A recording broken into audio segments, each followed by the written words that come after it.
नमस्कार, स्वागत है आप सभी का मेरे यूट्यूब चैनल संगीत सीखो चैनल में। आजकल बहुत बिहार में गाना धूम मचाया हुआ है। लइका तोहरे के पापा कहता है, हमरा सैया जी के चाचा कहता है। तो इस गाने पे सैड सॉन्ग हमने लिखा है। तो चलिए मैं आपको अपना लिखा हुआ गाना सुना रहा हूँ। अगर आपको गाना पसंद आता है तो प्लीज़ वीडियो को लाइक कर दें, और चैनल पर पहली बार और चैनल को पहली बार देख रहे हैं तो चैनल को सब्सक्राइब जरूर कर लीजिएगा। आपको फ्री में गाना मिल रहा है। ये सैड सॉन्ग है, लइका तोहरे के पापा कहता, इस गाने पे। तो चलिए गाना सुनते हैं। आँखिया से नींद दिल से उड़ल बचैना, उनु के देखे खातिर तर से दूनो नैना, रही राती भर जागल हो, रोग प्यार के बलागल हो, लोग कहताटे पागल हो, रही राती भर जागल हो। आँखिया से नींद दिल से उड़ल बचैना, उनो के देखे खातिर तर से दूनो नैना,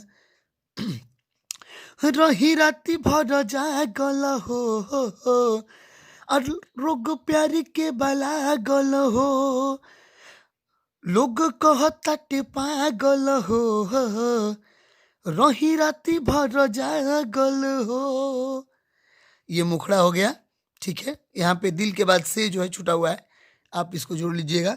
चलिए अब हम लोग अंतरे की तरफ चलते हैं। तो पहला अंतरा क्या कहता है? जाए से पहिले सोचलो नाही तनिको हमारा बारे में, सोचल सपना पे फिर देलू पानी, धोखा तू दिहलो प्यारे में। बिल्कुल अच्छा मैटर है और बहुत अच्छे अच्छे शब्द हमने डाला है। यहाँ पे आपको इतना अच्छा शब्द मिलेगा, किसी भी गाने से मैच नहीं करेगा। अच्छा अच्छा अलग अलग शब्द हमने चुन चुन कर डाला हुआ है। तो चलिए सुनते हैं। जाए से पहिले सोचलू नाही तनिको हमारा बारे में, सोचल सपना पे फिर देलू पानी, धोखा तू दिहलू प्यारे में।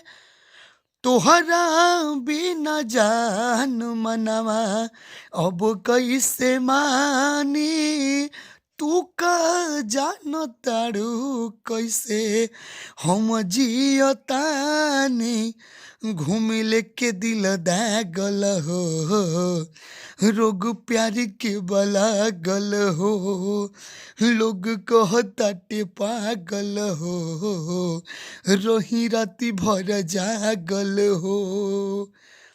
ये पहला अंतरा है। चलिए दूसरा अंतरा सुनते हैं। सोनू राजेश जी तू प्यार न करी हा, केहू से दिल न लगई हा हो, दिल के दर्द सब नहीं बुझेला, केहू के नयापन बनई हा हो, केहू के नयापन बनई हा हो। सोनू राजेश जी तू प्यार न करी हा, केहू से दिल ना लगई हा हो, दिल के दर्द सब नहीं बुझेला, केहू के नयापन बनई हा हो। पहले वाला बात हमारा याद जब आवे, कुहू के ला करे जाए अखिया लोडावा बहावे, दिल लेके बिया भागल हो, रोग प्यारी के बलागल हो, रही राती भर जागल हो, रही लोग कहताटे पागल हो, रही राती भर जागल हो। फिर से मुखड़ा सुन लेते हैं। तर्ज है जो बोल है लइका तोहरे का पापा कहता, आँखिया से नींद दिल से उड़ल बचैना, उनो के देखे खातिर तर से दोनों नैना, रही राति भर जागल हो, लोग रोग प्यार के बलागल हो, लोग कहताटे पागल हो, रही राति भर जागल हो। तो चलिए दोस्तों, अगर वीडियो अच्छा लगता है तो प्लीज़ वीडियो को लाइक करें, चैनल को सब्सक्राइब करें। ऐसे ही फ्री ऑफ कॉस्ट, कोई पैसा नहीं लगता है, आपको यूट्यूब पे फ्री में गाना मिलेगा लिखा हुआ। जिस गाने पे आप लिखवाना चाहते हैं आप वीडियो के डिस्क्रिप्शन में आप वीडियो में कमेंट करें, मैं आपको उस गाने पर लिख के वीडियो बना दूंगा और आप अपना गाना लेकर के गा सकते हैं। मार्केट में आप भी अपना नाम कर सकते हैं। धूम मचाने वाला गीत है, मार्केट में तहलका मचाया हुआ है। लइका तोहरे के पापा को होता है, हमरा सैया जी के चाचा को होता है। तो चलिए धन्यवाद। प्लीज़ वीडियो को लाइक करें, चैनल को सब्सक्राइब जरूर करें।